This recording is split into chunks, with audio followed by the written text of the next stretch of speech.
Hey, this is JR from Stormy Hill Harley-Davidson. Beside me is Chris Hopkins. Chris is a great customer to the dealership, but better than that, he's a great friend.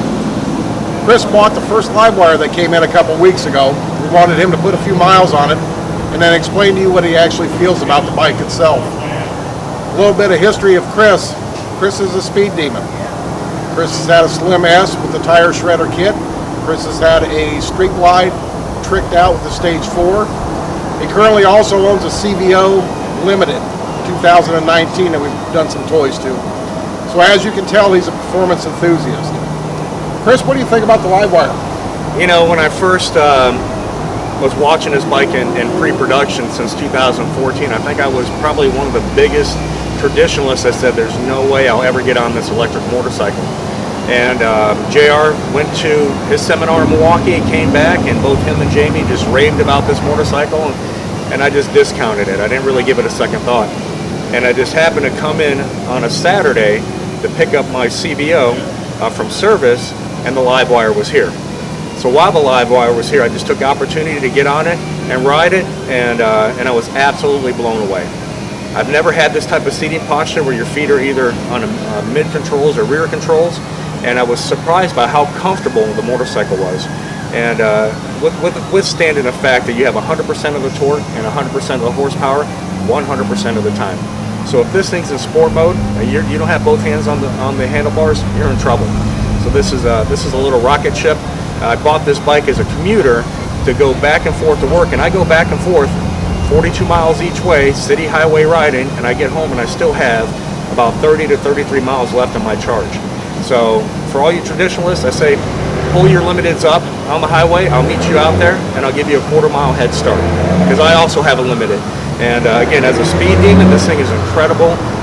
The fit and finish of the bike is exceptional, and that's the one thing that really got me about this bike, is that the technology side of it is incredible. But everything from the Showa suspension to Brembo brakes, everything about the fit and finish is just what you would expect with a Harley. So when you look at the price tag and you get concerned, get out there, get on a Livewire, ride it. Again, maybe your bike, may not be your bike, but I can tell you what, I haven't pumped 1 ounce of gasoline in the last 7 days. So this is the real deal, guys. Like Chris had pointed out, you look at the price tag and you get a little concerned about it. The fit, finish, the electronics, the ride, the suspension, the overall bike itself is second to none. It is the CVO of electric bikes.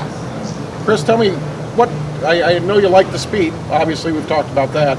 What about the electronics? And when you compare this motorcycle to the Zero SRF or whatever it's called, it's like $5 grand difference. But the technology side of it is so much different. You get so much more on this motorcycle than what you get on a Zero. Plus, the biggest attraction point is the Harley-Davidson network. So you get that network of dealerships that you don't get with the Zero. You get a power sports place. And if you've ever been to a power sports place, you're probably converted to Harley-Davidson, because there's no way that I'd buy from a power sports place. But there's just so much cool factors to it. I mean, the fact that it's an electric bike, it has cruise control. I put the cruise control on. I can control navigation. I can control Bluetooth radio, all from the hand controls. Plus, the screen is touch screen. So when you're not moving, you can touch a screen. You can move the screen up and down. I mean, there's so many cool facets of the electronics of this motorcycle.